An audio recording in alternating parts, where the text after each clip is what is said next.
इसको पेट भर के घास कोई खिला लाएगा, मतलब अपना देसी भाषा में बकरी ने जो धपा देगो उन्हें आधो राज्य मिलेगा। अब महाराज बहुत ग्वाल आए, ओ ये काम तो कोई भी कर देगा। सब ले जाते, दिन भर हरी हरी घास खिलाते बकरी को। कोई ने तो रजके के खेत में जाकर के खड़ी कर दी बकरी को। दिन भर बकरी ने खूब खाया और शाम को लेकर के आ गए, महाराज आज आपकी बकरी का पेट भर गया। बोले ठीक है, लाओ दरबार में। बकरी को लाए और राजा ने मंत्री से कहा कि देखो बकरी का पेट भर गया कि नहीं भर गया। मंत्री राजा के जो बकरी खड़ी है उस बकरी के पास एक घास का थोड़ा सा तिनका ले गया और बकरी के आगे यूं किया, बकरी मुंह खोल करके उस घास को खाने लगी। राजा ने कहा कि इसका मतलब इसका पेट नहीं भरा, गलत बात, चलो दूसरा। ऐसे ऐसे करके महाराज पूरा राज्यवासी परेशान हो गए, लेकिन कोई भी बकरी का पेट नहीं भर सका। सब दुखी हो गए कि बकरी को इतना खिलाते फिर भी वहां जाकर के घास कैसे खाने लग जाती, जबकि यहाँ खूब खेत में खूब खिलाते हैं और जबरदस्ती करते हैं कि और खा ले, अभी थोड़ी देर और खा ले। पर जब ये खाना बंद होती है तब जाकर के हम लेके आते हैं, यहाँ आते फिर घास खाने लग जाती है। एक महात्मा थे, उनको भी ये बात तो सुन ली उन्होंने। महात्मा जी ने जब ये विचार किया तो महात्मा जी ने कहा कि राजा की बकरी को हम पेट भर सकते हैं। बोले ठीक है। महात्मा जी से कहा, महात्मा जी तुम क्या पेट भरोगे? नहीं बोले महाराज मैं पेट भर दूंगा। महात्मा जी से कह दिया देख लो तुम भी जाओ, हमारे क्या, तुम भी देख लो। महात्मा जी बकरी को ले गए। महात्मा जी बकरी को ले जाकर के हरी हरी घास के बीच में खड़ी कर दिया और जब भी बकरी घास खाने लगे एक ले लिया डंडा महात्मा जी ने, और जब बकरी घास खाने लगे तभी मुंह पे मारे बकरी के। फिर थोड़ी देर बकरी खड़ी रह जाए, फिर घास में जैसे ही मुंह मारे फिर डंडा। एक तिनका तक नहीं खाने दिया महात्मा जी ने सुबह से शाम तक। और शाम तक को बकरी को लेकर के आ गए, राजा के पास आकर के खड़े हो गए। राजा से कह दिया महाराज लो आज आपकी बकरी का पूरा पेट भर के लाया हूं। राजा ने बकरी की स्थिति देखी कि बकरी का पेट चिपक रहा है, दिन भर भूखी थी बेचारी, पेट चिपक रहा है बकरी का। बोले मुझे तो नहीं लगता कि बकरी का पेट, नहीं महाराज आप देख लो घास खिला करके। अब वो महात्मा जी बकरी के सामने खड़े हो गए, दूर डंडा हाथ में, डंडा लेकर महात्मा जी खड़े हो गए और वो मंत्री ने लाकर के बकरी के मुंह के आगे वही घास दिखाया। बकरी को जैसे ही घास दिखाने लगे, बकरी को इधर घास दिखा रहे तो बकरी मुंह में हो गई, फिर इधर लेके जाए इधर से मुंह कर गई, क्योंकि सामने वो डंडा दिख रहा है महात्मा जी के हाथ में। घास का एक तिनका नहीं खाया बकरी ने। राजा ने कहा कि भाई बादशाह कहने लगा कि महात्मा जी हम बहुत खुश हो गए, आज आपने हमारी बकरी का पेट भर दिया, पर बताओ तो सही ये तरकीब तुमने की कैसे? महात्मा जी कहने लगे देख राजा सही बताऊं क्या? हाँ सही बात तो यह है, मैंने आज तेरी बकरी को एक तिनका भी नहीं खाने दिया। जब भी ये घास खाने लगती तभी मैं डंडे मारता।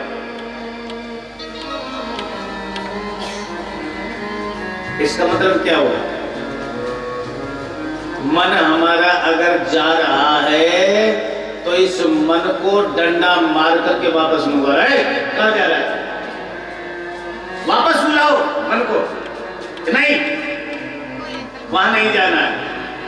नहीं तो महाराज ये मन ऐसा है यहां बैठे बैठे 1 सेकंड में बंबई पहुंच जाए, 1 सेकंड में पहुंच जाएगा।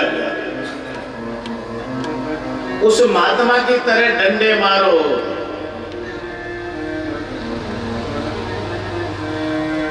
सोच लो इंद्रियों के ना घोड़े बढ़े,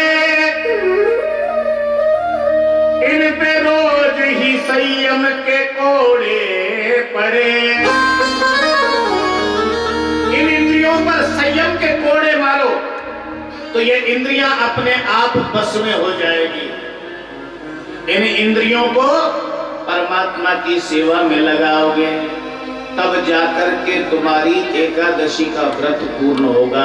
नहीं तो ऐसे भूखे मरने से कोई फायदा नहीं है।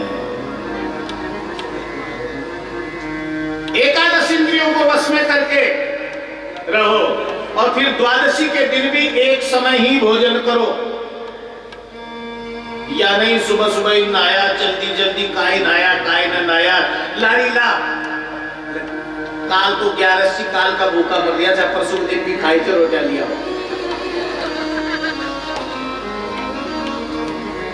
एकादशी का व्रत बहुत कठिन है। अब ये एकादशी का व्रत कौन करता था, किसकी कथा चल रही थी यहाँ?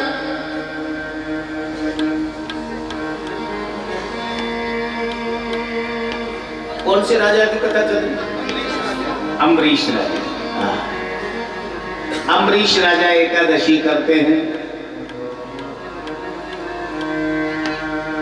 महाराज, अगर सच्चे नियम से और सही तरीके से अगर आपने एक भी एकादशी का व्रत कर लिया ना, तो वही आपके उद्धार के लिए बहुत है। एक बार भी एकादशी कर ली तो भाव से। वो आपने एक दृष्टांत आता है, सुना हो आपने तो। एक व्यक्ति था जो बहुत खाता था, दिन भर खाने का काम, और काम काज कुछ करता नहीं। घर वाले परेशान हो गए। घर वालों ने विचार किया कि ऐसे कैसे पड़ेगी बात,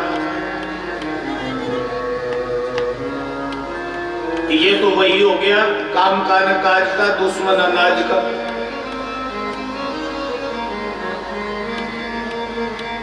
घर वालों में से एक व्यक्ति ने कहा कि ऐसा करो ना, ये हमारे काम का तो है नहीं, कि गुरु जी के आश्रम पे छोड़ दो इसको।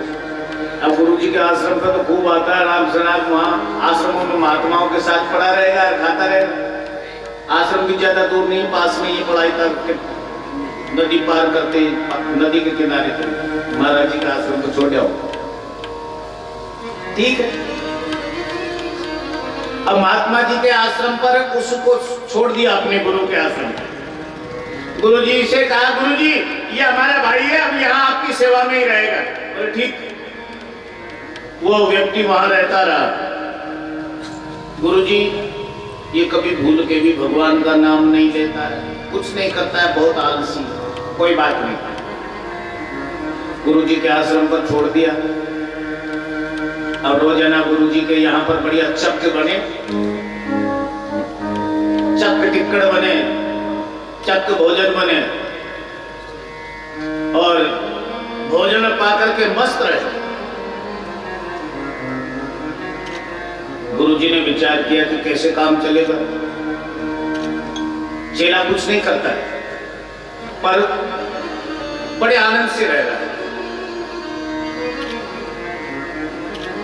चेले को एक काम दे दिया कि भाई तू ऐसा कर, हमारी गौ माताओं को ले जाया कर जंगल में, और गाय को चारा खिला करके वापस ले आया।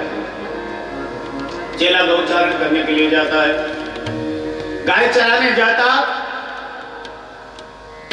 सुबह सुबह वहीं आश्रम में जो रसोई थी, उस रसोई में से भोजन कर लेता, और कुछ खाने का और पल्ले में बांध करके और पल्लू में बांध करके लेकर के और जंगल में चला जाए।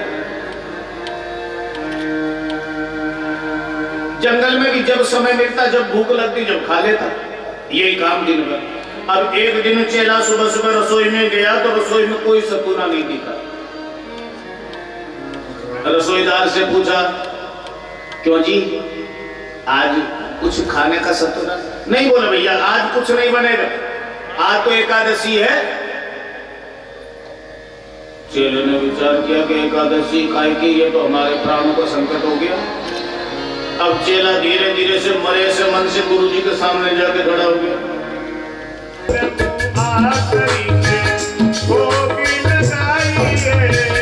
ओ प्रभु आकर के भोग लगाइए, ओ प्रभु आकर के भोग लगाइए, ओ प्रभु कोकिल गई। रघुनाथ आइए आइए आकर के भोग लगाइए। ओ सीताराम प्रभु आकर के कोकिल गई।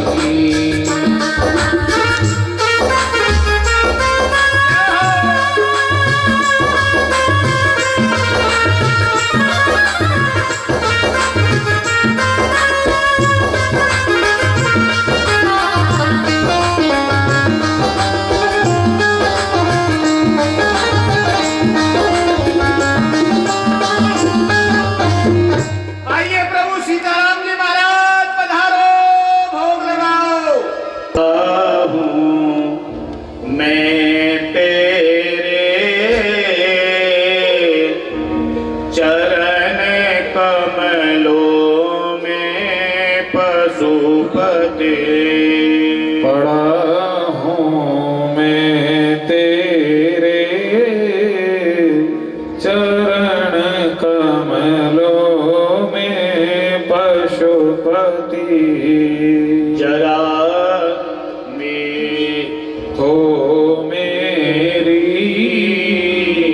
तन मन व्यथा को गिरिपति।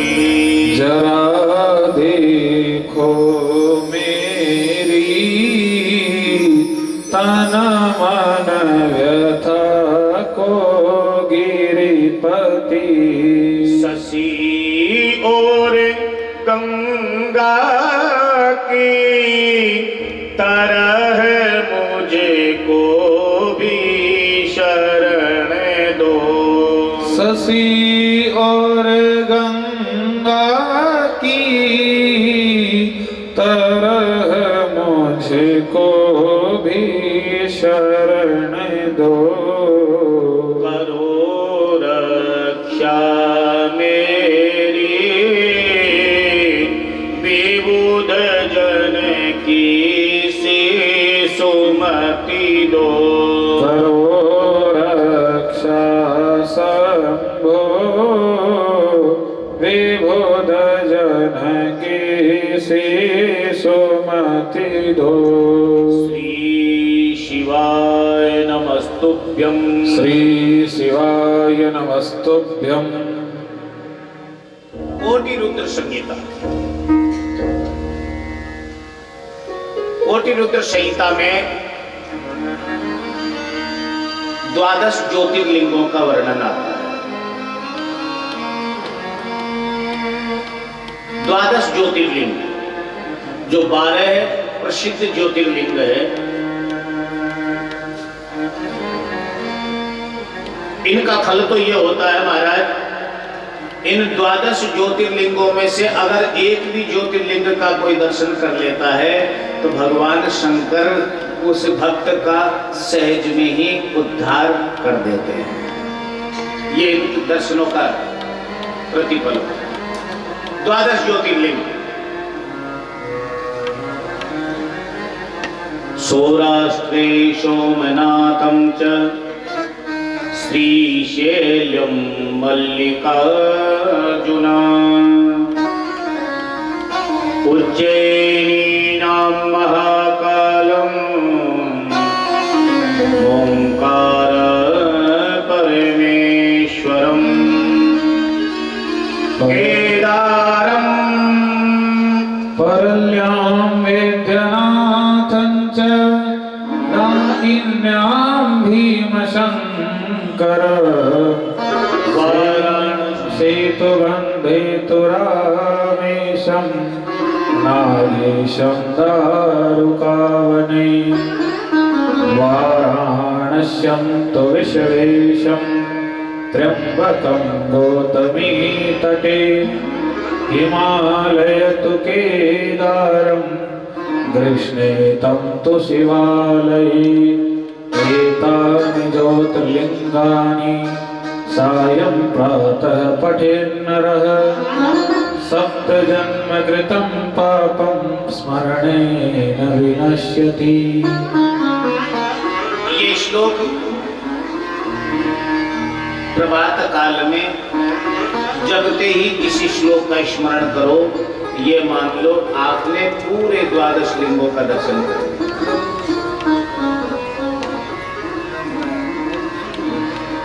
सौराष्ट्रे सोमनाथम च श्री शैल्यम मल्लिकार्जुन।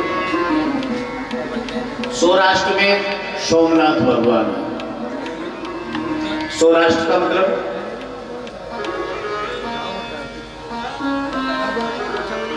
द्वादश ज्योतिर्लिंगों का किसी ने दर्शन किया आप में से? सबने पूरे 12 ज्योतिर्लिंग। बहुत अच्छी बात।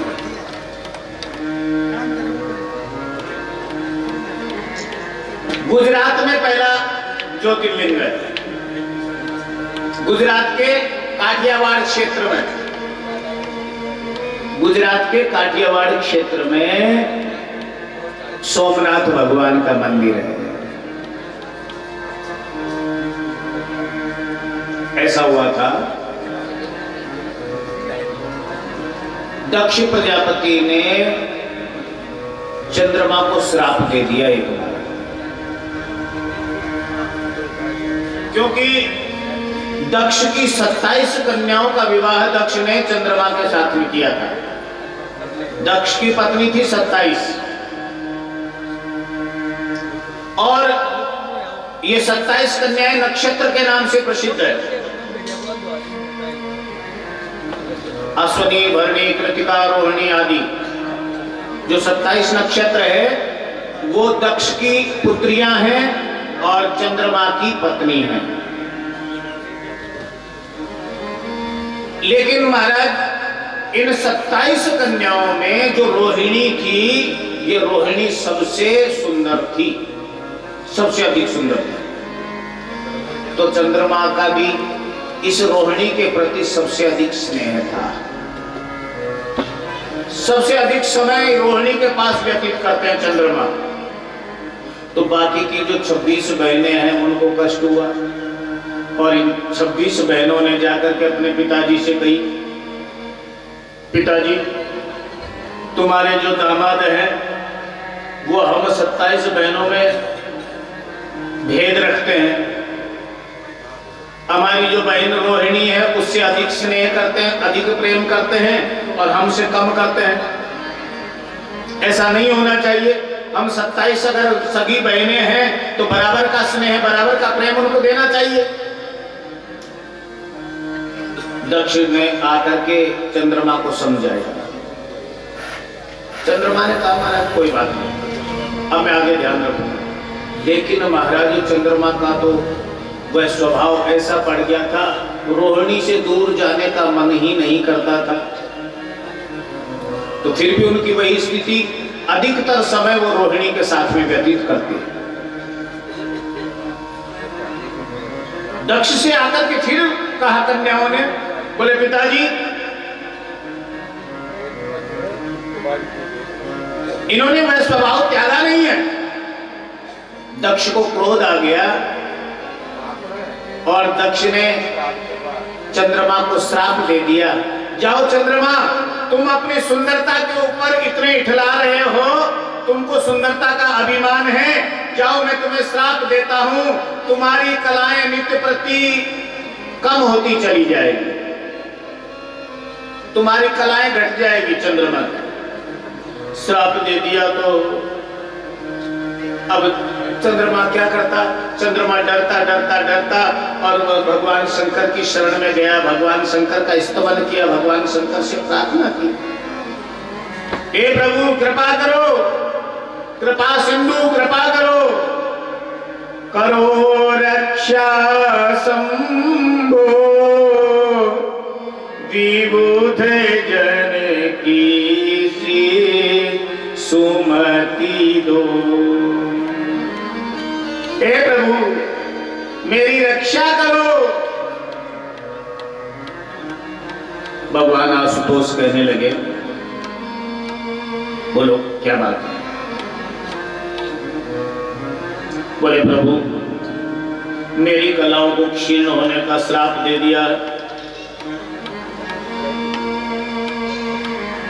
भगवान भोलेनाथ ने कहा कि कोई बात नहीं है चंद्रमा, तुमने हमारी भक्ति की है तो हम तुम्हें वरदान देते हैं, जाओ आज के बाद तुम्हारी 15 दिन तक कृष्ण पक्ष में तो कलाएं कम हो जाएंगी, लेकिन 15 दिन के बाद जैसे ही शुक्ल पक्ष प्रारंभ होगा तो तुम्हारी कलाएं बढ़ने लग जाएगी।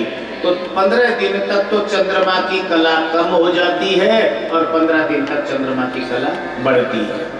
ये आशीर्वाद दिया भगवान शंकर ने। तो चंद्रमा ने भगवान शंकर का वहां पर स्तवन किया, भगवान शंकर का प्रार्थना किया, और प्रार्थना जैसे ही की तो भगवान शंकर वहां पर शिवलिंग के रूप में प्रतिष्ठित हो गए, और वही शिवलिंग वहां पर सोमनाथ के भगवान के नाम से प्रसिद्ध हो गया है। बोलिए सोमनाथ भगवान की जय हो। ऐसे सोमनाथ भगवान का जो भी कोई दर्शन करता है, सोमनाथ भगवान उनको सायुज्य मुक्ति प्रदान करते हैं। ऐसे सोमनाथ भगवान की कृपा है। मेरे भोले तेरी नौकरी सबसे बढ़िया है सबसे खरी। ओ मेरे भोले तेरी नौकरी सबसे बढ़िया है सबसे खरी। सबसे बढ़िया है सबसे खरी। सबसे बढ़िया है सबसे खरी। सबसे बढ़िया है सबसे खरी। सबसे बढ़िया है सबसे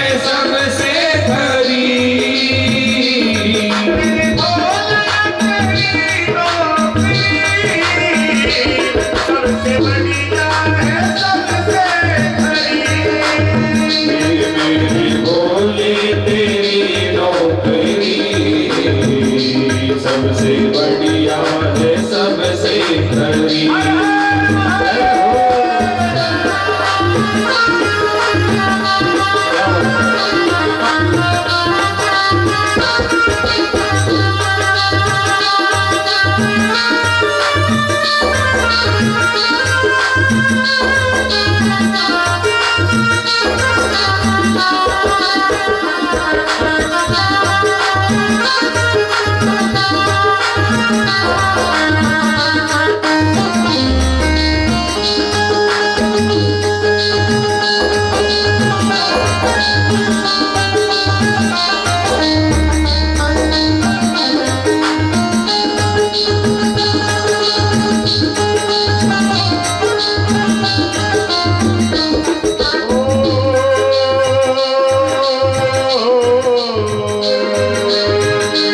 जब से तेरा गुलाम हो गया, जब से तेरा गुलाम हो गया, जब से तेरा ही नाम हो गया। जब से तेरा गुलाम हो गया, तब से मेरा ही नाम हो गया। जब से तेरा, तब से मेरा ही हो गया। वरना औकात क्या थी मेरी, वरना औकात क्या थी मेरी। बढ़िया है सबसे मेरे भोले तेरी नौकरी। सबसे बढ़िया है सबसे खरी। तेरी नौकरी सबसे बढ़िया है सबसे खरी। मेरे भोले तेरी नौकरी सबसे बढ़िया है सबसे खरी।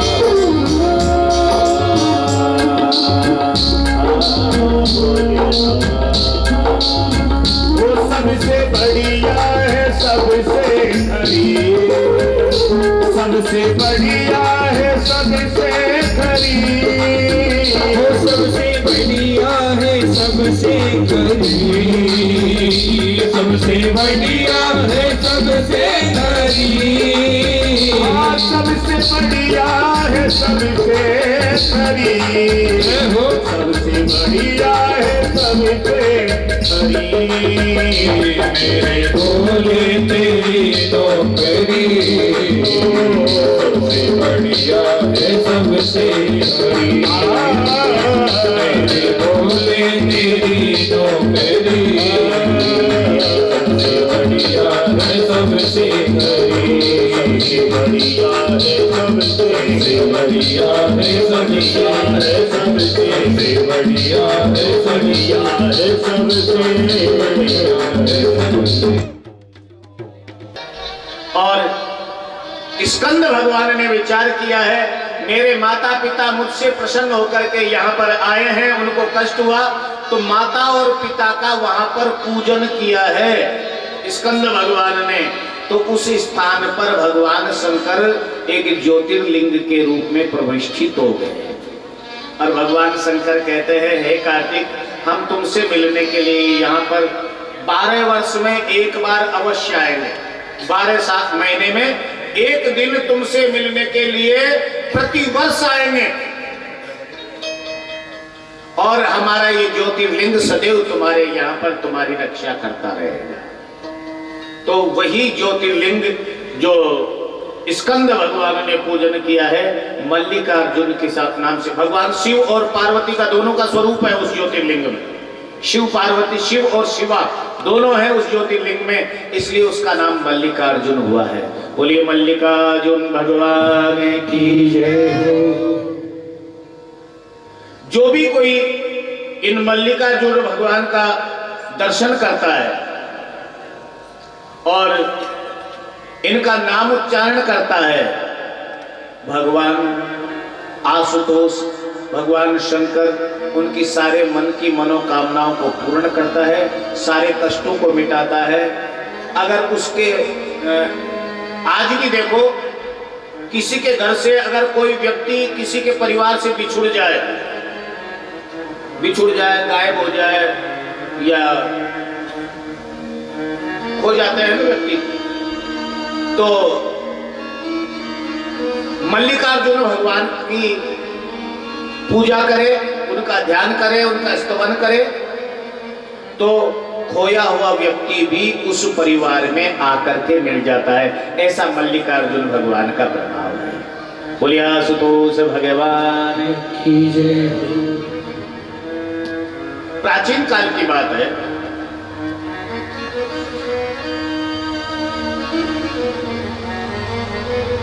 अवंतिकापुरी में ब्राह्मण लोग बड़े आनंद के साथ रहते हैं।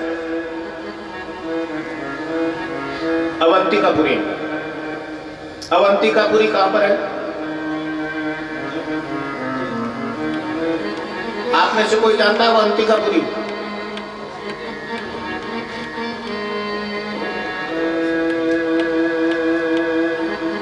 उज्जैन नगर को अवंतिकापुरी कहा जाता है। उज्जैन में ब्राह्मण लोग रहते हैं और ये ब्राह्मण भगवान के परम भक्त हैं। इन ब्राह्मण की जो पत्नियां हैं वो भी बहुत पवित्र और पतिव्रताएं हैं। पुण्य क्षेत्र में बड़े आनंद के साथ में ये वहां पर निवास करते हैं। घर में नित्य प्रति अग्नि को स्थापित कर करके अग्निहोत्र करते हैं, यज्ञ करते हैं। हमने आपको पहले भी बताया था, घर में रोजाना ये होना चाहिए। प्रत्येक घर में गणेश जी की पूजा होनी चाहिए, प्रत्येक घर में सालग्राम भगवान की पूजा होनी चाहिए, प्रत्येक घर से शंकर भगवान की पूजा होनी चाहिए और मां भगवती की पूजा होनी चाहिए।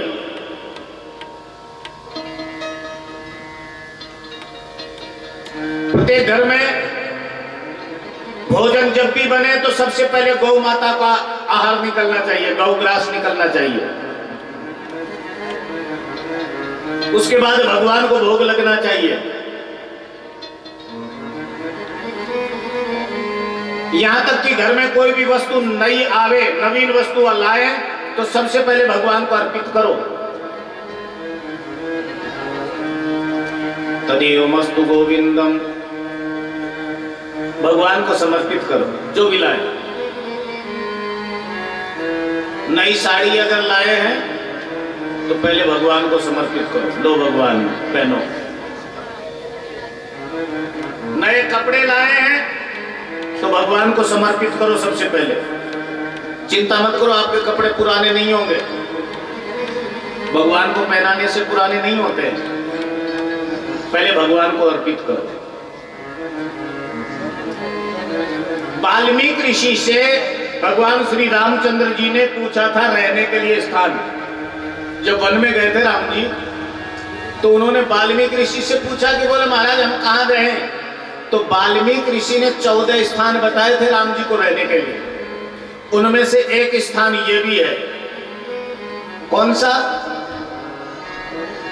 तुम ही निवेदित भोजन करही, तुम ही निवेदित भोजन करही, प्रभु प्रसाद पट भूषण करही, प्रभु प्रसाद भूषण करही, तुम ही निवेदित भोजन करही, तुम ही निवेदित भोजन करही, प्रभु प्रसाद पट भूषण करही, प्रभु प्रसाद पट भूषण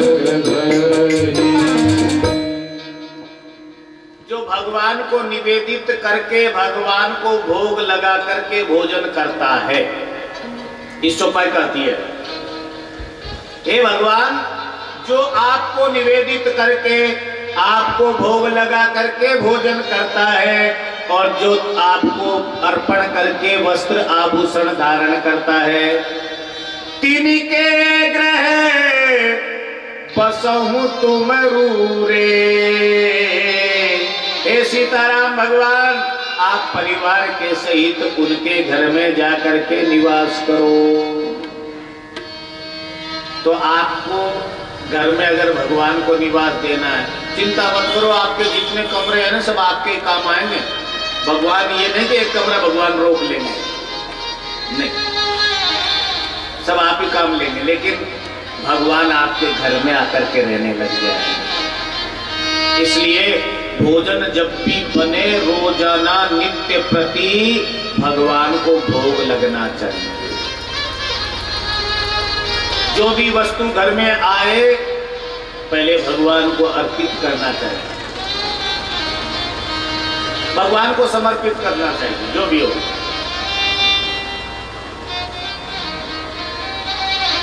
अगर उनको हम अर्पित करेंगे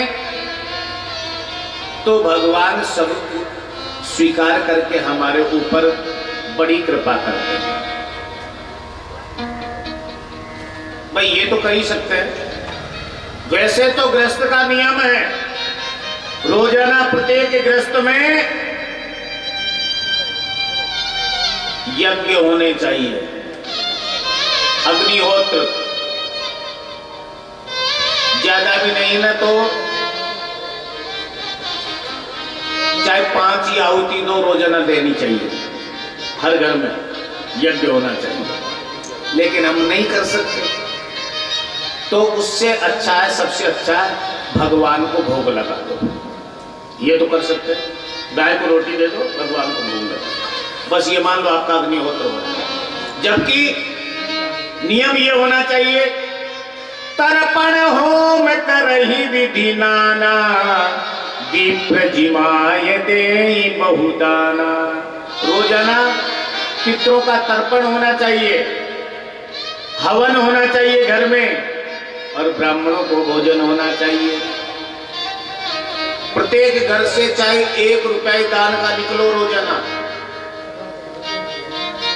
आपने देखा होगा हमारे पूर्वज इतने मूर्ख थोड़ी थे, तो रोजाना ही दान करते थे। सुबह सुबह दान करते थे हमारे पूर्वज। क्यों कि ऐसे तो दान करने में नहीं आएगा, तो क्या करते थे पूर्वज, ऐसी व्यवस्था बनाते थे, मंदिर के पुजारी जी को वाद्य कर देते थे, पुजारी जी तुम रोजाना हमारे घर पर आटा मांगने के लिए आओगे, वाद्य कर देते थे। और वो पुजारी जी बेचारे रोजाना आटा मांगने जाते थे। आप भी जाते कई जगह, तो उस बहाने प्रत्येक घर से दान निकल जाता था और उस दान में से, उस आटे में से फिर प्रसाद बना करके पुजारी जी चाहे 1 ही रोटी बनाएंगे, 2 पराठे बनाएंगे, चाहे कुछ भी बनाएंगे और उसका भगवान को भोग लगाएंगे। वहां आपके घर में नहीं हो रहा है तो वहां तो हो रहा है, वो आपका हिस्सा भी डल गया उसमें और आपके नाम का भोग लग गया भगवान। ऐसा होता था, होना चाहिए। अरे पहले घर में जो भी वस्तु उत्पन्न होती थी, किसान खेती में, खलियान में जब अन्न पैदा करता था तो सबसे पहले वहां से अन्न भर करके और मंदिर पर पहुंचाता था। आपने देखा होगा सबने, जो भी पैदा करेंगे उसमें से थोड़ा बहुत देंगे और मांगने वाले भी वहीं आ जाते थे खलियानों में, उनको वहां भी दान देते थे। बहुत बड़ा महत्व इन चीजों का, ये हमको करना चाहिए। ये ब्राह्मण हैं, उज्जैन में रहते हैं, पूरा नगर ब्राह्मणों का, लेकिन रोजाना अग्निहोत्र करते हैं और बड़े आनंद से रहते हैं। और प्रतिदिन क्या करते हैं, भगवान शंकर का पूजन करते हैं। रोजाना पार्थिव लिंग का स्थापना करते हैं और पार्थिव लिंग की स्थापना करके उनकी पूजा करते हैं और वेदोक्त रीति से भगवान शंकर का स्तवन करते हैं, अभिषेक करते हैं वेदोक्त रीति से और करके, और महाराज दिन भर उनकी अर्चना वंदना करते हैं और सायंकाल उनका विसर्जन करते हैं, विसर्जन कर देते हैं। तो ये जो ब्राह्मण हैं बड़े प्रभावशाली हो गए। एक ब्राह्मण परिवार में महाराज उनके 4 तेजस्वी पुत्र थे। एक पंडित जी के 4 पुत्र थे, देवप्रिय, प्रियमेधा, सुकृत और सुब्रत, ये 4 पुत्र थे।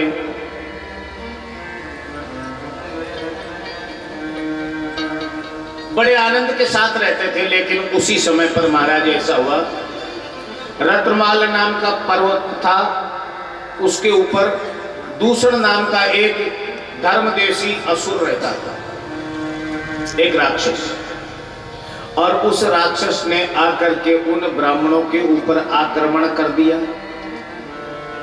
ब्राह्मणों के ऊपर आक्रमण जैसे ही किया तो उन ब्राह्मणों ने क्या किया, वहां पर भगवान, ब्राह्मण लोग आनंद के साथ बैठे हैं। इन ब्राह्मणों का जो पुत्र है सुब्रत, ये सुब्रत भगवान शंकर का ध्यान लगा करके बैठा है।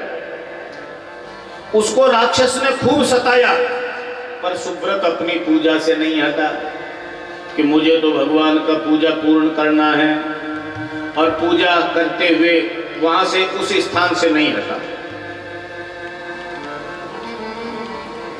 इस राक्षस ने, दूसरा नाम के राक्षस ने खूब प्रयत्न किया, लेकिन ये सुब्रत ने पूजा को अधूरा नहीं छोड़ा और पूजा को छोड़ करके कहीं नहीं गया। जैसे ही इस दूसरे ने अपने सेना को बुलाया और सब ब्राह्मणों को मार दो ऐसा आदेश दिया, जैसे ही आदेश दिया तो उन ब्राह्मणों के सामने रक्षा करने के लिए साक्षात भगवान शंकर प्रकट हो गए। बोलिए आशुतोष भगवान की जय हो। और आशुतोष भगवान ने भगवान शंकर ने आकर के उन सब राक्षसों का वध कर दिया और उन ब्राह्मणों की रक्षा करने का वचन दिया है। ब्राह्मणों, अब मैं तुम्हारी रक्षा करूंगा।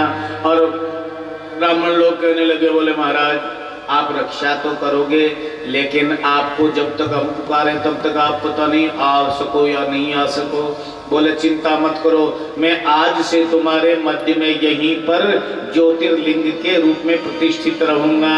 और वहां पर एक लिंग रूप में भगवान शंकर प्रकट हो गए और उनका नाम हुआ, बोलिए महाकालेश्वर भगवान की जय हो।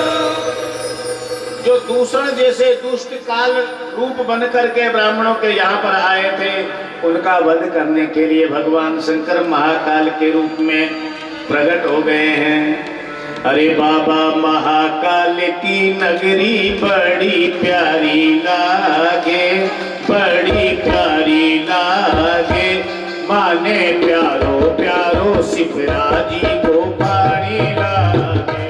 महाकाल की नगरी बड़ी प्यारी लागे, बड़ी प्यारी लागे, पानी सिफराजी को प्यारो प्यारो पानी लागे। महाकाल की नगरी बड़ी प्यारी लागे, बड़ी प्यारी लागे, माने प्यारो प्यारो सिफराजी को पानी लागे। बाबा महाकाल की नगरी बड़ी प्यारी लागे, बड़ी प्यारी लागे, माने सिफराजी को प्यारो प्यारो पानी लागे। माने प्यारो प्यारो सिफराजी को पानी लागे, माने प्यारो प्यारो सिफराजी को पानी लागे। महाकाल की नगरी बड़ी प्यारी लागे, बड़ी प्यारी लागे, माने प्यारो प्यारो सिफराजी को पानी लागे। बाबा महाकाल की नगरी बड़ी प्यारी लागे, बड़ी प्यारी लागे, माने सिफराजी को प्यारो प्यारो पानी लागे।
प्यारो प्यारो सिफराजी को पानी लागे। अब देखिए बाबा महाकाल की नगरी में क्या क्या है, आएगा चलते रहो। अरे राम घाट पे नहीं के देखो राम मंदिर अति सुंदर है। राम घाट पे नहीं के देखो राम घाट अति सुंदर। वहाँ से थोड़ा आगे चलो विक्रम जी को मंदिर, वहाँ से थोड़ा आगे चलो विक्रम जी को मंदिर। मैया हरि सिद्धि की शोभा बड़ी प्यारी लागे, वो सुहानी लागे, मन प्यारो प्यारो सुहानी को पानी लागे। नगरी बड़ी प्यारी लागे, बड़ी प्यारी लागे, माने प्यारो प्यारो सिफराजी को पानी लागे।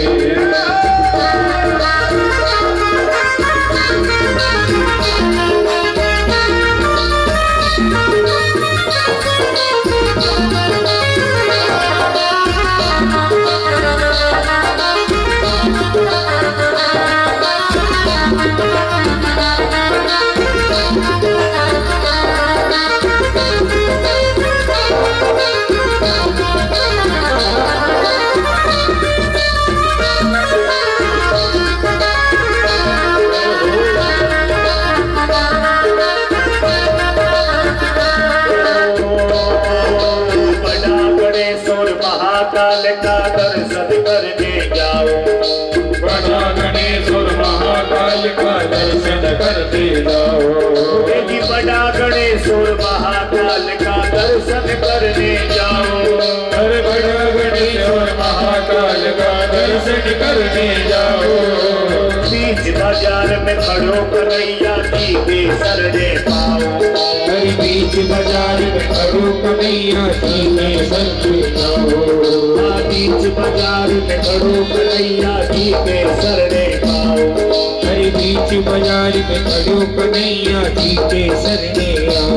उनकी मूरत से टूटी पुरानी लागे, पुरानी लागे, तुम्हारे प्यारो प्यारो शिवरानी को प्यारी लागे। महाकाल की नगरी बड़ी प्यारी लागे, बड़ी प्यारी लागे। पानी प्यारो प्यारो शिवरानी रो पानी लागे।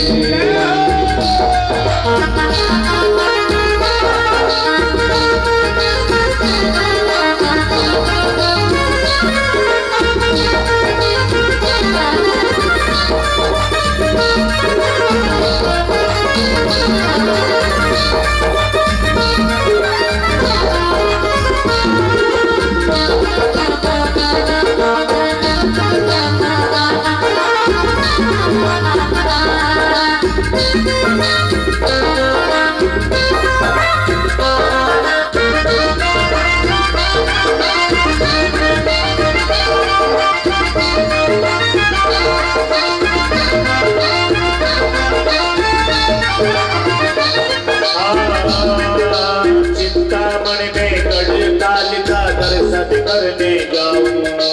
चिंतामणि में गढ़काल का दर्शन करने जाओ। चिंतामणि में गढ़काली का दर्शन करने जाओ। चिंतामणि में गढ़काल का दर्शन करने जाओ।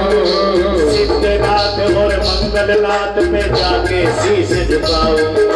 सिद्धनाथ और मंगलनाथ पे जाकर शीश झुकाओ। सिद्धनाथ और मंगलनाथ पर जाकर शीश नवाओ। सिद्धनाथ और मंगलनाथ पर जाकर शीश नवाओ।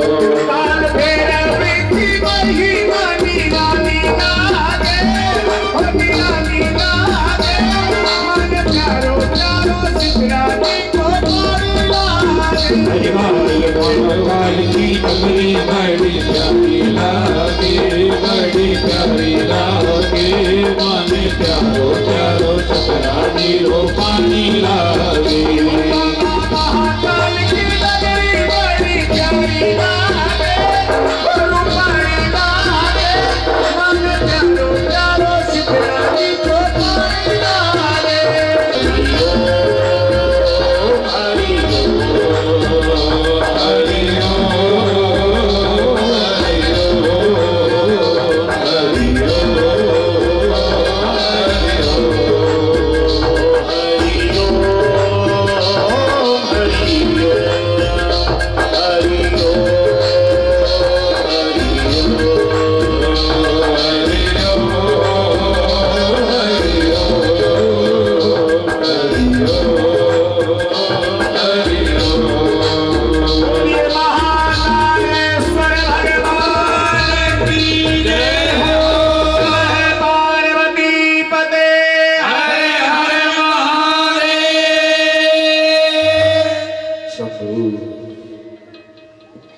बाबा महाकाल की बहुत बड़ी महिमा और वहां पर गढ़कालिका और मंगलनाथ भगवान अर्धनारीश्वर भगवान की जय हो।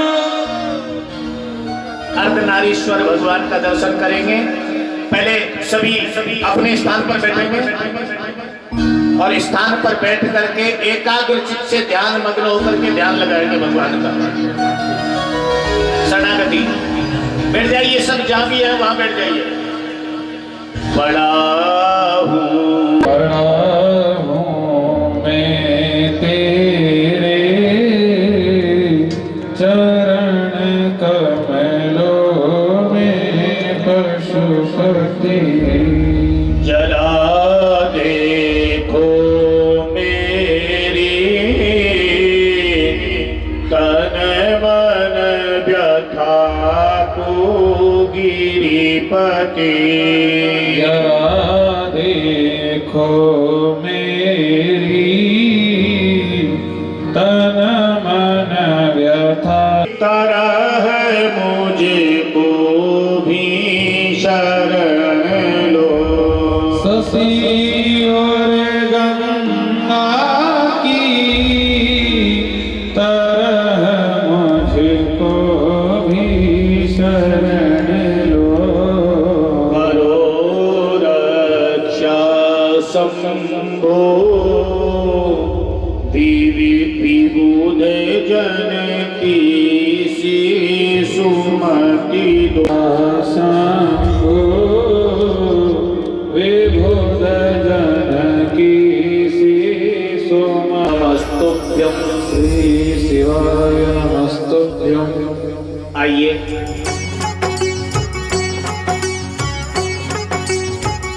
ओ भोले बाबा भोले बाबा, ओ भोले बाबा भोले बाबा, ओ भोले बाबा भोले बाबा, ओ भोले बाबा भोले बाबा। ओ तेरे डमरू की डम डम, अरे बज रही जम जम। ओ तेरे डमरू की डम डम बज रही जम जम, कभी न करना कम। ओ भोले बाबा भोले बाबा, ओ भोले बाबा भोले बाबा। भोले बाबा भोले बाबा, ओ भोले बाबा भोले बाबा। ओ तेरे डमरू की डम डम, अरे बज रही जम जम। तेरे डमरू की डम डम बज रही जम जम, कभी न करना कम। ओ भोले बाबा भोले बाबा, ओ भोले बाबा भोले बाबा। भोले बाबा भोले बाबा, ओ भोले बाबा भोले बाबा।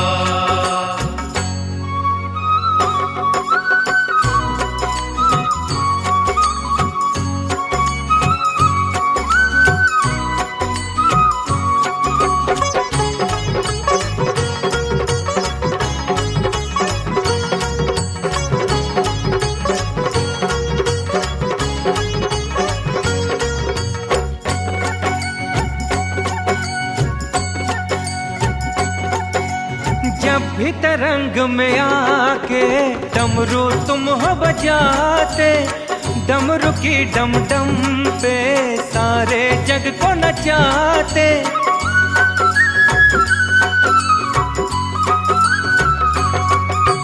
माया इस डम डम की सभी समझ नहीं पाते, भेद जिन्होंने जाना भव सागर तर जाते।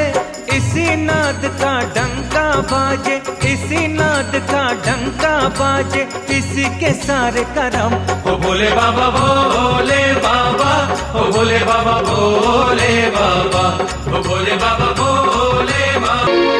हो भीलड़ी रंगीली गोरह हरपणी बड़ी हटी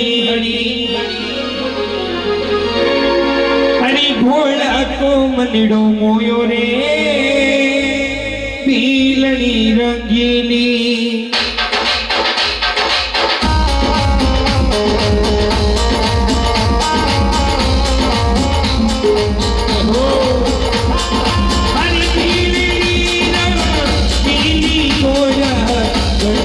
बड़ी हटी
सोए नौरो पति रखता भोले जी का रूप रखता त्रिभुवन जन मोहे ओम हरे हरे हरे महादेव अक्षमाला वनमाला मुंडमाला धारी मुझे मुक्ति त्रिपुरारी रमुरारी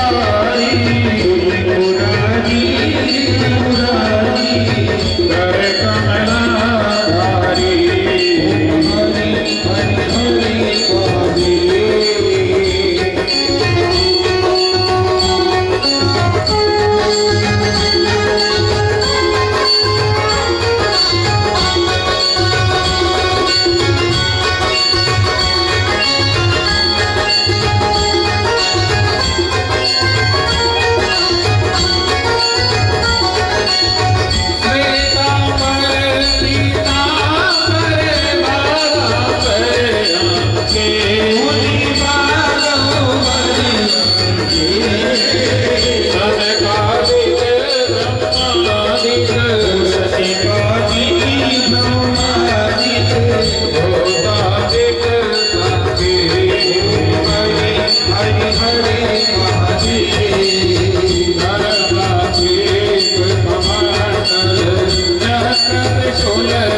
विश्वनाथ विराजे नंदो ब्रह्मचारी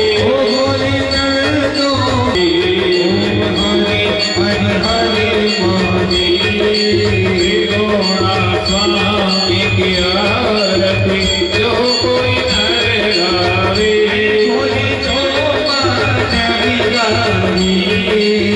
कहत शिवानंद स्वामी मनवांछित फल पावे जय शिव ओंकारा भोले पार्वती का प्यारा भोले श्री रमण वाला भोले तीरथ बंद प्यारा भोले ओढ़त मृगशाला भोले भोरी जटावाला भोले गोपर जलधारा भोले दोयत वाला भोले दीन नेत्र वाला भोले भक्तन प्रतिपाला जटाओं में गहन विराजे जटाओं में गहन विराजे आप ही रखवाला ओम हर हर हरि महादेव ओम हर हर हरि महादेव विष्णु प्रचोदयात् महालक्ष्मी च विद्महे विष्णुपत्नी च धीमहि तन्नो लक्ष्मी प्रचोदयात् दासरथाय विद्महे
रविरुद्रविदो महाविष्णुनुतं हरिचन्दन कुङ्कुमभङ्गयुतं मुनिवृन्दगणेन्द्रसमानयुतं तव नौमि सरस्वती नमो नमः।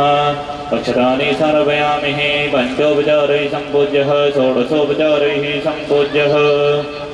मङ्गलं भगवान् विष्णु मङ्गलं गरुडध्वज मङ्गलं पुण्डरीकाक्ष मङ्गलायस्तनो हरे। सर्वमङ्गलमङ्गल्ये शिवे सर्वार्थसाधिके शरण्ये त्र्यम्बके गौरी नारायणी नमोऽस्तुते।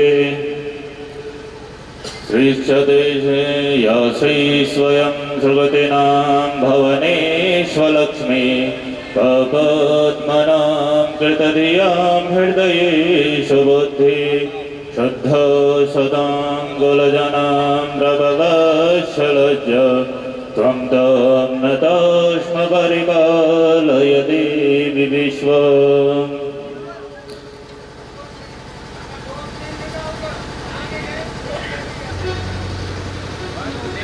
अज्ञानमितिरन्धस्य ज्ञानाञ्जलिर्शलाकया चक्षुरोन्मिलितं येन तस्मै श्रीगुरुवे नमः।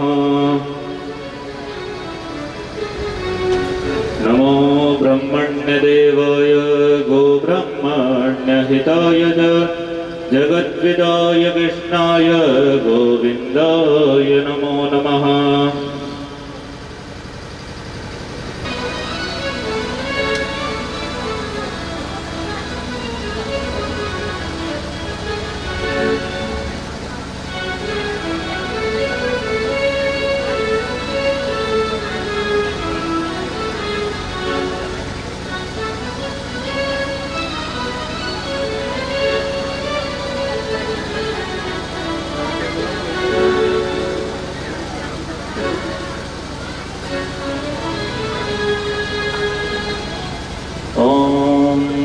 नमो ब्रह्मण्यदेवाय गोब्रह्मण्यहिताय च जगद्विदाय कृष्णाय नमो नमः।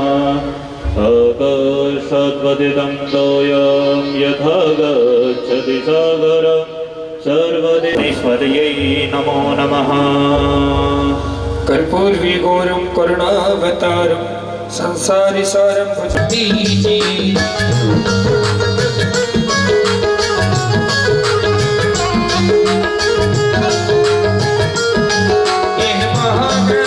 शिव पुराण सत्यमार्ग दिखा।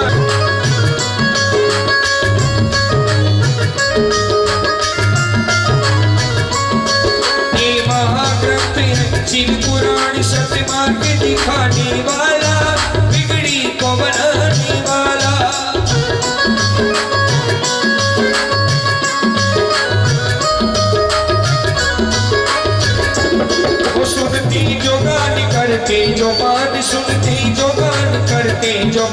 और अमृत रस तुम पीजिए शिव चरणों में ध्यान अपना दीजिए शिव पुराण शिव जी की आरती कीजिए शिव चरणों में ध्यान अपना दीजिए ये हो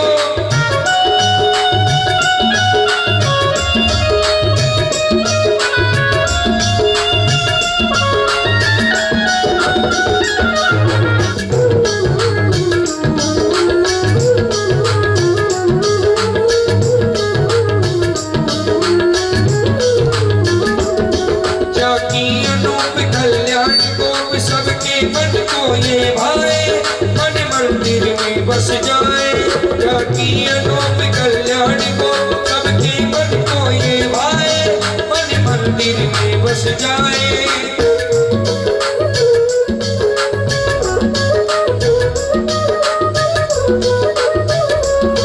शिव ध्यान लगा मन को भी जगा ध्यान लगा मन को भी जगा ये तन मन अर्पण कीजिए शिव चरणों में ध्यान अपना दीजिए शिव पुराण शिव जी की आरती कीजिए शिव चरणों में ध्यान अपना दीजिए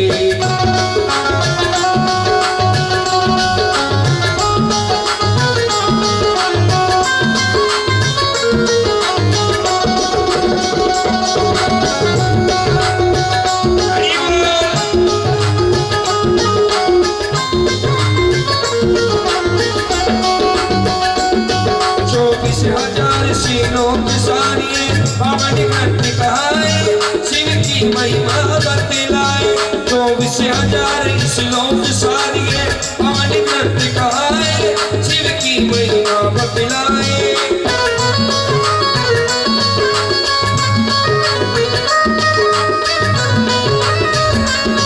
हो जा पुनीत विषयों को जीत हो जा पुनीत विषयों को जीत और मन अवलोकन कीजिए शिव चरणों में ध्यान अपना दीजिए शिव पुराण शिव जी की आरती कीजिए शिव चरणों में ध्यान अपना दीजिए शिव चरणों में ध्यान अपना दीजिए शिव चरणों में ध्यान अपना दीजिए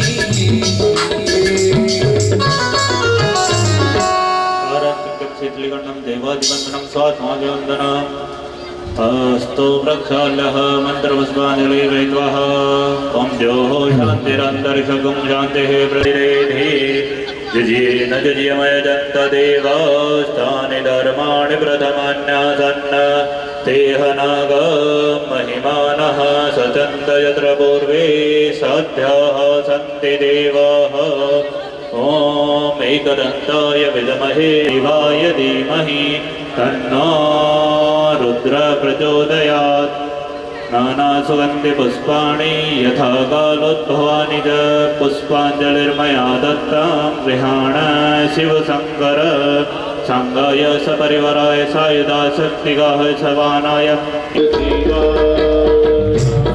शिवाय शिवाय हरि हरि बोले नमः शिवाय नमः शिवाय ओम नमः शिवाय नमः शिवाय नमः शिवाय ओम नमः शिवाय हरि हरि बोले नमः शिवाय जटाधराय शिव जटाधराय हर हर भोले नमः शिवाय जटाधराय शिव जटाधराय हरि हरि बोले नमः शिवाय जटाधराय शिव जटाधराय हर हर भोले नमः शिवाय जटाधराय शिव जटाधराय हरि हरि भोले नमः शिवाय शिवाय ओम नमः शिवाय हर हर नमः शिवाय ओम नमः शिवाय ओम नमः शिवाय हरि हरि बोले नमः शिवाय।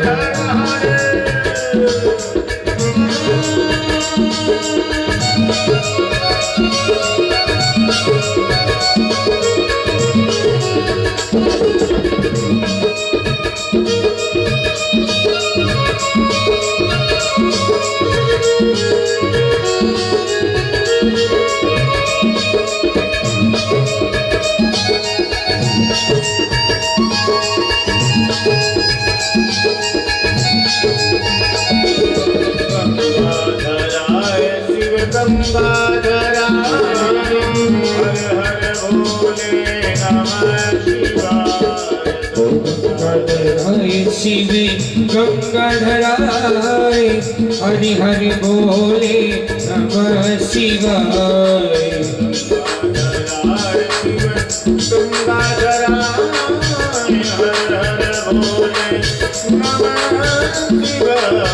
गंगाधराय शिव गंगाधराय हरि हरि बोले नमः शिवाय।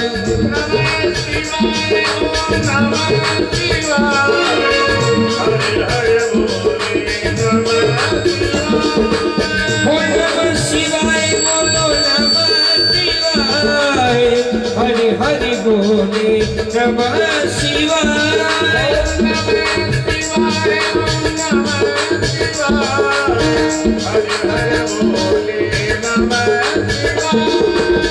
नमः शिवाय बोले नमः शिवाय हरि हरि बोले नमः शिवाय।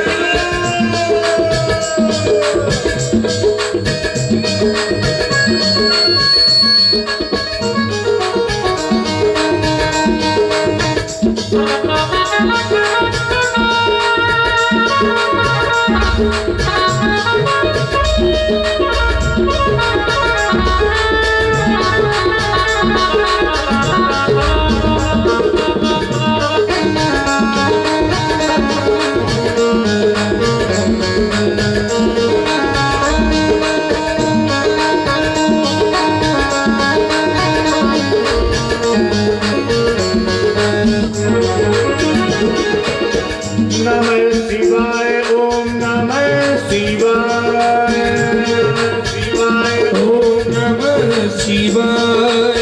नमः शिवाय ओम नमः शिवाय।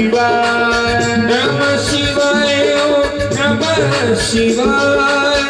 नमः शिवाय ओम नमः शिवाय। नमः शिवाय ओम नमः शिवाय। हर हर भोले नमः शिवाय।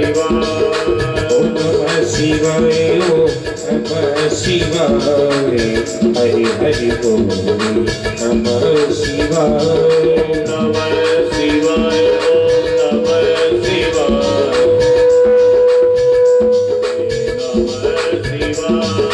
नमः शिवाय ओम नमः शिवाय हरि हरि बोले नमः शिवाय। हरे हरे बोले नमः शिवाय। हरि हरि बोले नमः शिवाय। नमः शिवाय हरे हरे बोले नमः शिवाय। ओ नमः शिवाय बोले नमः शिवाय हरि हरि बोले नमः शिवाय। नमः शिवाय नमः शिवाय हरे हरे बोले नमः शिवाय। नमः शिवाय बोले नमः शिवाय हरि हरि बोले नमः शिवाय। हरे हरे बोले नमः शिवाय। हर हर बोले नमः शिवाय।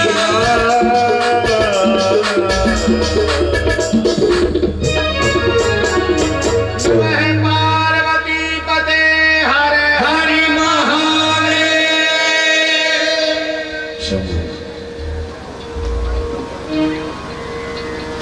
आशुतोष भगवान की सच्चिदानंद भगवान की रामचंद्र भगवान की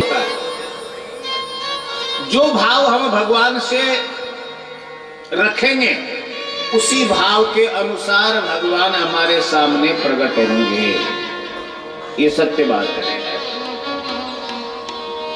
नामदेव जी के लिए विट्ठल बन जाते हैं, नरसिंह मेहता के लिए सांवरिया सेठ बन जाते हैं। आवश्यकता के अनुसार। नरसिंह जी को आवश्यकता थी नानी बाई का भात भरने की, तो कोई ऐसा सेठ आए जो मेरा काम कर जाए। और भक्तों के काम तो ऐसे ही होता है। तो भगवान स्वयं सांवरिया सेठ बन गए।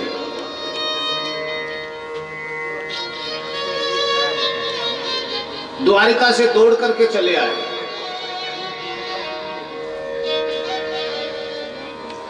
रात्रि के समय में नरसिंह जी को चिंता हुई थी, आखिरी दिन आ गया, अब तो कल सुबह भात भरना। मायरे का समय हो गया, कल सुबह मायरे का काम है। तो नरसिंह जी को रात्रि में चिंता हुई। इतने दिन से जो पत्रिका भेजी थी ना उनके ब्याई जी ने, श्रीरंग जी ने, वो पत्रिका ठाकुर जी के आगे ही रखी थी। आज नरसिंह जी ने उस पत्रिका को पढ़ा। पत्रिका में बहुत कुछ लिखा हुआ था महाराज। नरसिंह जी ने वापस उस पत्रिका को ठाकुर जी के सामने रख दिया और नरसिंह जी विचार करने लगे, हो सकता है भगवान ने अभी उस पत्रिका को पढ़ी कि नहीं पढ़ी। तो नरसिंह जी भगवान से कह रहे हैं, हे प्रभु, ये पत्र आया है, सगारा कागज आया छे जी सावल सा, सगारा कागज आया छे जी सावल। हे भगवान, ये पत्र आया है, पत्रिका आई है। अब ये जो पत्रिका आई है, हम भी तो मंगवाते हैं कि साहब तुमको बात में क्या क्या चाहिए लिस्ट बना देना, अपने परिवार की पैरावणी की लिस्ट भेज देते। ऐसे श्रीरंग जी ने लिस्ट भेजी थी, वो लिस्ट भगवान के सामने रख दी और नरसिंह जी भगवान से प्रार्थना कर रहे हैं, हे भगवान, आपने समय समय पर सबकी रक्षा की है, अब मुझे केवल आपका ही सहारा है। और आसिरो छोड़ आसिरो लीनो कुंवर कनाई को, हे बनवारी आज माहिरो भर जानानी बाई को। और किसी का सहारा नहीं है, केवल आपका सहारा है। और भगवान ने ये पुकार सुनी तो भगवान तो सो रहे थे बड़े आराम से। जैसे ही पुकार पहुंची भगवान जग गए, रात में ही जग गए और जग करके तैयार होने लग गए। भगवान अपने वस्त्रों को संभालने लगे। रुक्मणी जी खड़ी हुई, बोले प्रभु क्या बात है। ए जी काई तो प्रभु जी मां से चूक तो पड़ी,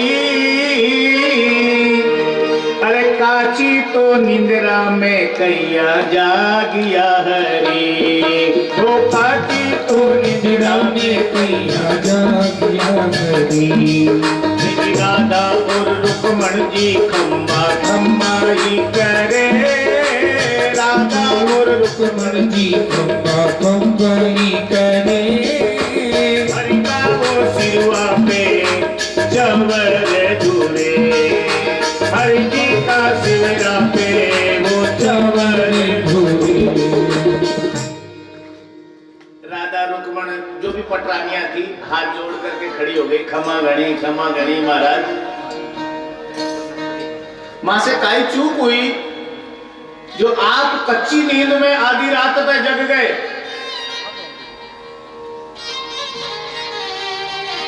भगवान द्वारकाधीश कहने लगे, रुक्मणी जी बहुत बड़ा संकट आ रहा, क्या हुआ प्रभु। सुन राधा सुन रुक्मणी कहे सुनाओ आप, अवसर पर पहुंचूं नहीं तो लागे भगत सराप। रुक्मणी जी, अगर मैं आज समय पर नहीं पहुंचा तो भक्त का श्राप लग जाएगा मुझे। और भगवान तैयार हो गए। बोले महाराज कहाँ जा रहे हो? बोले नरसिंह मेहता की बाई है नानी, उसके यहाँ मायरे का काम। भगवान फिर तो हम भी चले। बोले नहीं नहीं नहीं नहीं, नहीं। तुम मत चलो, मुझे बुलाया केवल। बोले आपके नाम से पत्र आया ना? हाँ, एक दिन पहले भी मैंने बताया था, घर के मुखिया के नाम लिख करके निमंत्रण दे दो, पूरा परिवार अपने आप आ जाएगा। बोले प्रभु फिर तो हम भी चलेंगे। देखो मायरा भरने के लिए आप जा रहे हो तो किसी के यहाँ मायरा भरने के लिए आप भाई बन करके जा रहे हो तो भाई के साथ भौजाई भी तो होती है।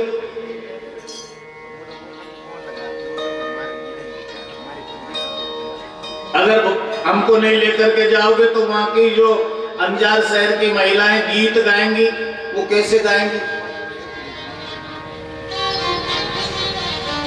अरे महाराज, जब बात के समय पर गीत गाती है ना तो सबका नाम ले लेकर के पुकारती है।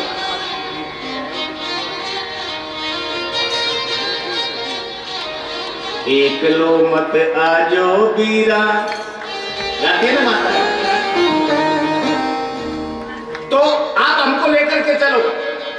भगवान कहने लगे लेकर के तो चलो, पर वहां ये तुम्हारा ठुकराने का रूप नहीं चलेगा। तो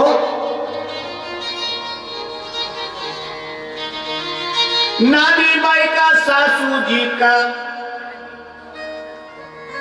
पगा मेरी जो,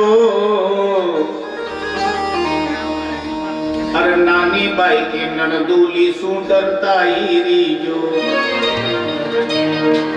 जाता है सासू जी का तो पगा दाबना पड़ेगा, पग दाबना पड़ेगा नानी बाई की सासू का। और वहां की ननद जो है बहुत कड़क स्वभाव की चले। बोले महाराज कुछ भी हो पर हम भी आपके साथ हैं। तो भगवान स्वयं आए। कहने का भाव यह है, भगवान को पुकारने वाला चाहिए। भगवान भक्त की इच्छा पूरी करने के लिए जैसा हम चाहते हैं वैसा ही रूप बना करके आ जाते हैं। भक्त का भाव होना चाहिए।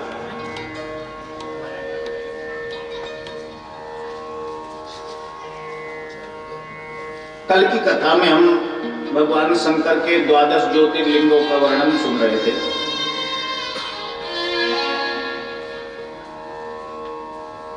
भगवान शंकर की रक्षा करने के लिए भगवान शंकर ने अपने भक्त बाणासुर की रक्षा करने के लिए और नारायण से संग्राम किया। वृतांत आपने सुना था परसों। बाणासुर को बचाने के लिए, बाणासुर की रक्षा करने के लिए द्वारकाधीश से संग्राम करना पड़ा भगवान को, शंकर भगवान को। तो जैसा हम चाहते हैं, जो हमारा भाव होता है, उस भाव के अनुसार भगवान हमारी सबकी रक्षा करते हैं।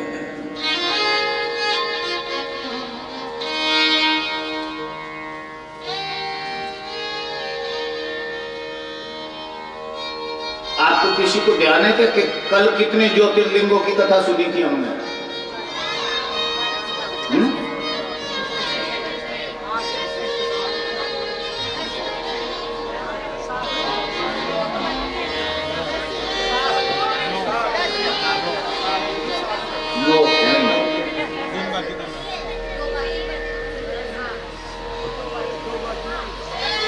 दो बाकी थे, 3 बाकी थे।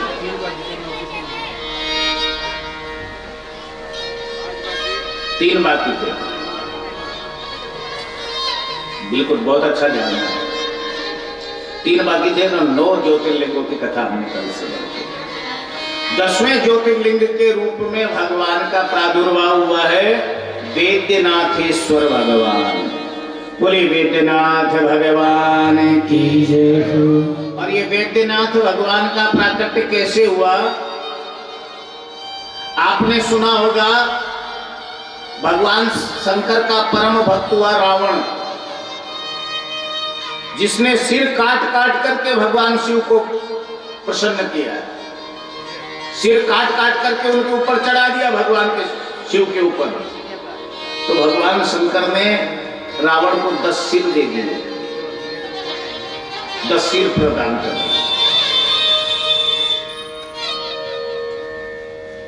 रावण बड़ा परम भक्त हो गया।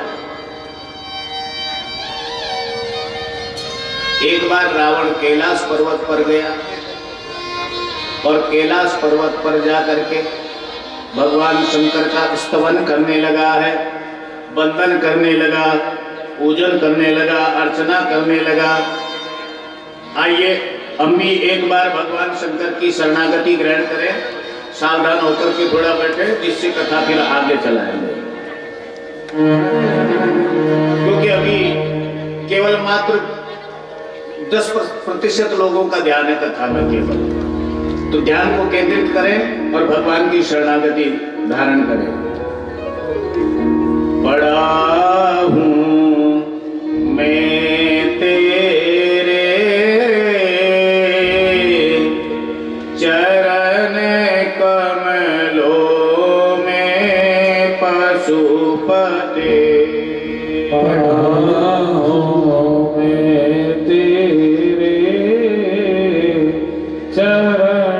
कमलों में पशुपते, जरा देखो मेरी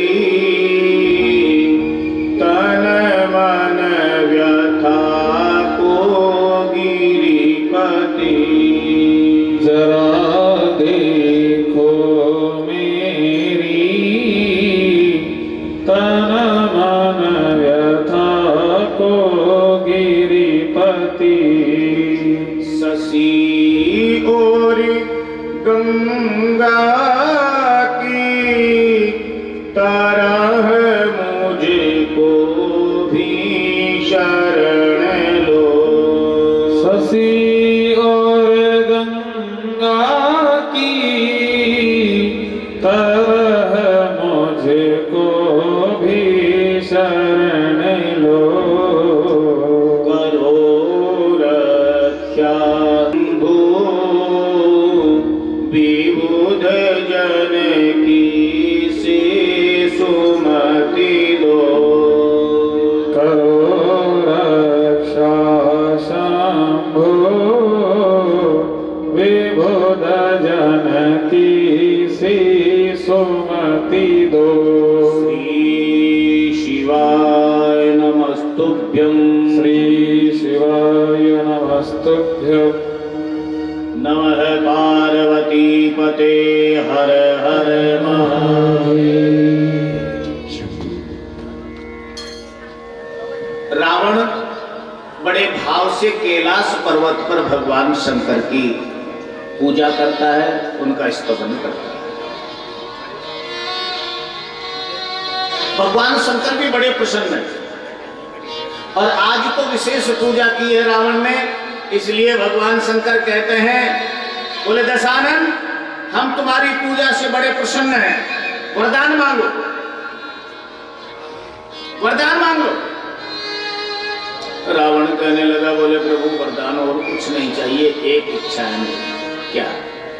मैं आपकी पूजा करने के लिए इतनी दूर से आता हूँ, लंका से यहाँ तक आता हूँ, आने जाने में भी समय व्यर्थ होता है। इससे अच्छा तो यह है ना, जितना समय मैं आने जाने में मार्ग में लगाऊंगा, वो समय अगर आपकी सेवा में लगाऊं तो और अच्छी बात है। तो प्रभु ऐसी कृपा करो ना, आप मेरे साथ लंका में ही चलो। भगवान शंकर कहने लगा, तो भैया खैर इच्छा तो तुम्हारी अच्छी है, लेकिन हम तुम्हारे साथ लंका में नहीं चल सकते। बोले क्यों प्रभु, आप मुझसे प्रसन्न नहीं है? बोले प्रसन्न हूं, तो तुम मुझे लंका में नहीं ले जा सकते। बोले नहीं महाराज, मैं लेके जाऊंगा।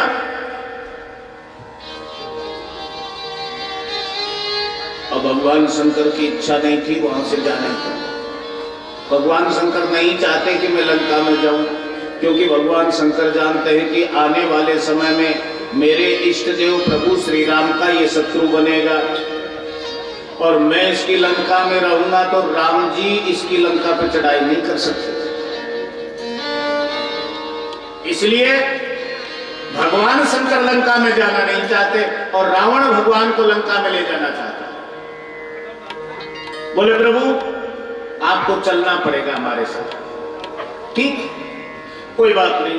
भगवान शंकर वहां पर एक ज्योतिर्लिंग के रूप में प्रविष्ट हो गए। ज्योतिर्लिंग जैसे ही प्रकट हुआ, रावण से कह दिया, रावण इस ज्योतिर्लिंग को ले जाओ लंका में और इसका पूजन करना, लेकिन एक बात का ध्यान रखना।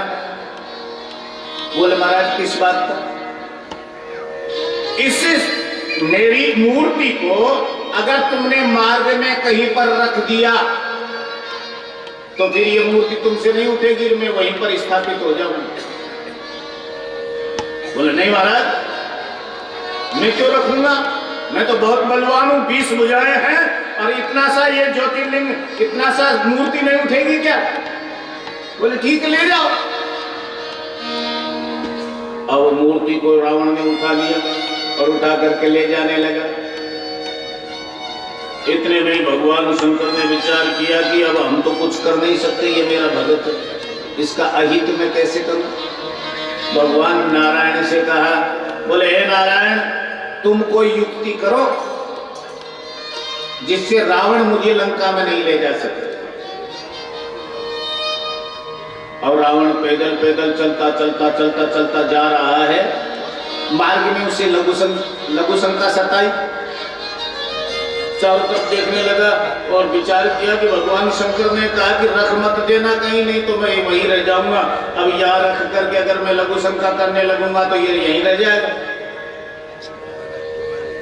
क्या करूं? इतने में ही भगवान नारायण ने एक माया रची और एक बूढ़े ब्राह्मण का रूप बना करके प्रकट हो गए।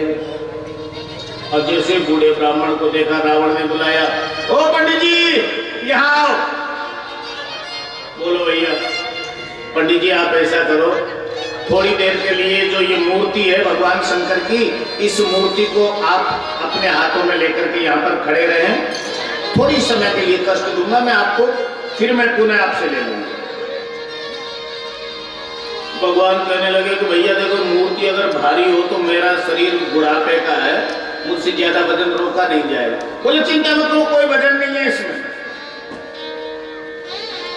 भगवान के हाथों में वो मूर्ति दे दी और रावण अपनी शंका से निवृत्त होने के लिए गया।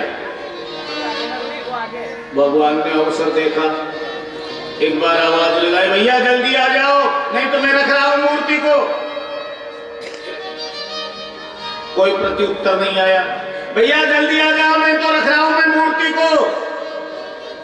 कोई प्रत्युत्तर नहीं आया। तीसरी बार भैया जल्दी आ जाओ नहीं तो मैं रख रहा हूं मूर्ति को, इतना कहा और भगवान ने उस मूर्ति को जानबूझ करके नीचे रख दिया। अब रावण उधर से आया, शुद्ध होकर के नदी में जाकर के जलपान आदि करके आया, हाथ मुंह धो करके आया, उधर आकर के देखा तो मूर्ति रखी हुई है। अरे पंडित जी आपने ये क्या किया, मेरे आते आते ही मूर्ति रख दी। बोले क्या करूं भैया, तुमको खूब आवाज लगाई तुम आए ही नहीं, मैं परेशान हो गया। अब मैं इस मूर्ति के वजन को सहन नहीं कर सका, इसलिए रख दिया मैंने। अब तो रावण ने उसको उठाने का खूब प्रयास किया, लेकिन वो मूर्ति उठेगी क्या? भगवान शंकर ने पहले ही कह दिया था।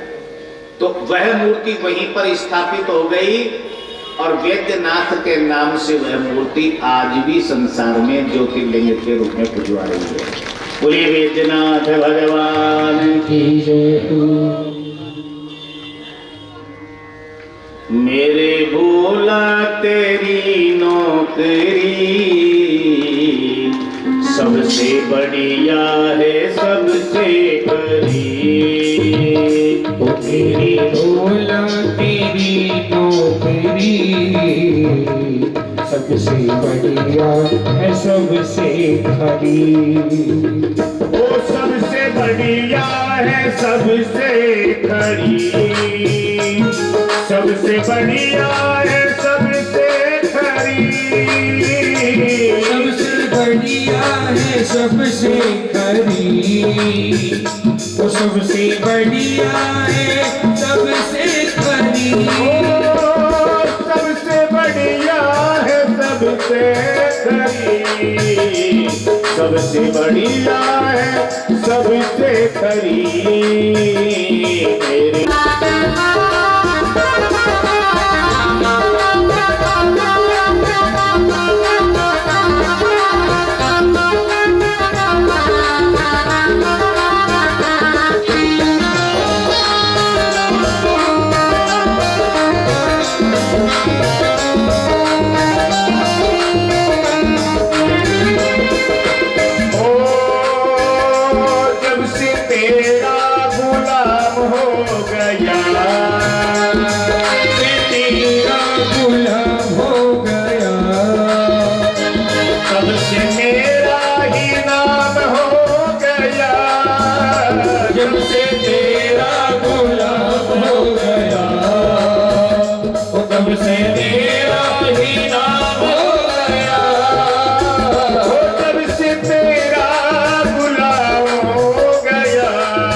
मेरे मेरा ही नाम हो गया।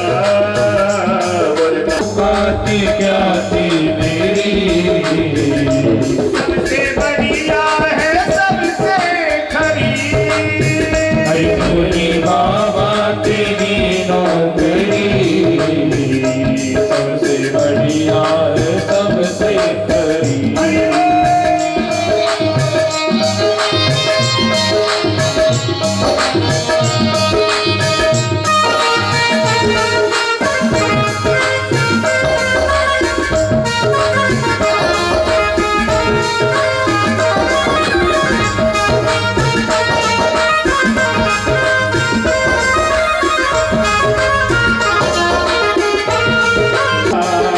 दया करो भोलेनाथ, दया करो भोलेनाथ, दया करो भोलेनाथ, दया करो शंभुनाथ, दया करो भोलेनाथ, दया करो भोलेनाथ, दया करो शंभुनाथ। मेरे भोला तेरी नौकरी सबसे बढ़िया है सबसे खरी, मेरे भोला तेरी नौकरी, सबसे बढ़िया है सबसे खरी। ओ सबसे बढ़िया है सबसे खरी, सबसे बढ़िया है सबसे खरी। है पार्वती पते हरे हरे शंभू। जो भी कोई पुरुष संसार में किसी की भी बात नहीं मानता है, सबकी बातों की अवहेलना कर सकता है व्यक्ति, पर अपनी पत्नी की तो जैसे तैसे करके उसको माननी ही पड़ेगी। और ये सत्य बात है। किसी भी स्त्री का पति चाहे कितना ही निष्ठुर हो, कितना ही चाहे नास्तिक हो, पर स्त्री अगर चाहे तो अपने नास्तिक पति को भी भगवान की भक्ति में लगा सकती है। स्त्री चाहे तो। मंदोदरी के पास चले गए हनुमान जी, और मंदोदरी से कहा, माता हाँ आओ हनुमान आओ। माता एक बात कहूं, आपसे निवेदन करूं, बोलो।